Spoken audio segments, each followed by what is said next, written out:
Souvenez-vous de cette merveilleuse déclaration concernant Israël, imposée sur les lèvres de Balaam malgré lui.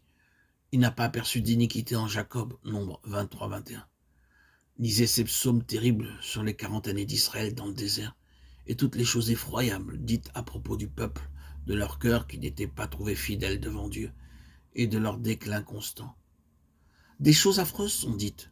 Et puis, vous avez une déclaration comme celle-ci exprimée sous la pression de Dieu, au moment où Balaam, parcourant du regard tout le camp d'Israël et se tenant debout, pour ainsi dire, du côté de Dieu, dit « Il n'a pas aperçu d'iniquité en Jacob. » Pourquoi ?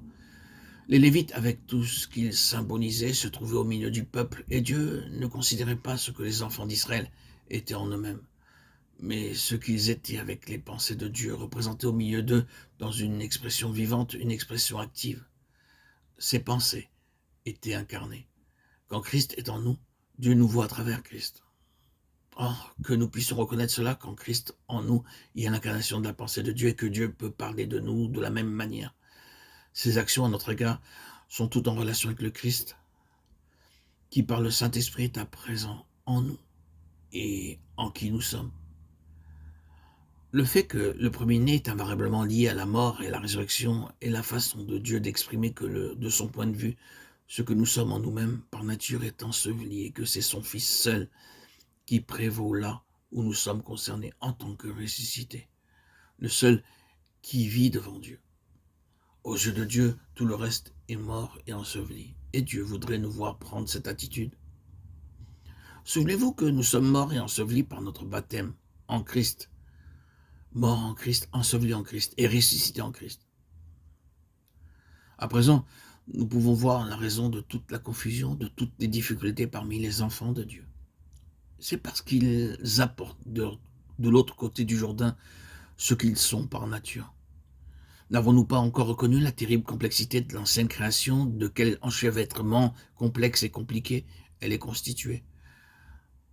Même si nous étions les plus grands adeptes de l'introspection, et même si nous pouvions nous analyser au détail près, nous ne viendrions jamais à bout de cette complexité.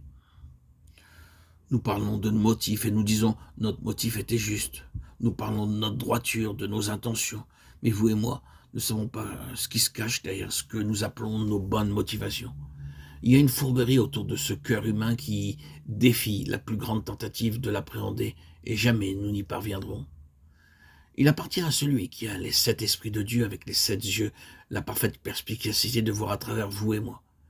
Nous ne verrons jamais à travers nous-mêmes. Et à cause de ce chaos de l'ancienne création, vous et moi ne pouvons jamais parler avec certitude de nos bonnes motivations, de nos pures motivations, de notre honnêteté. Notre vie d'âme est un tel mélange redoutable qu'avec elle, jamais, jamais, vous ne saurez si vous êtes en terrain sûr.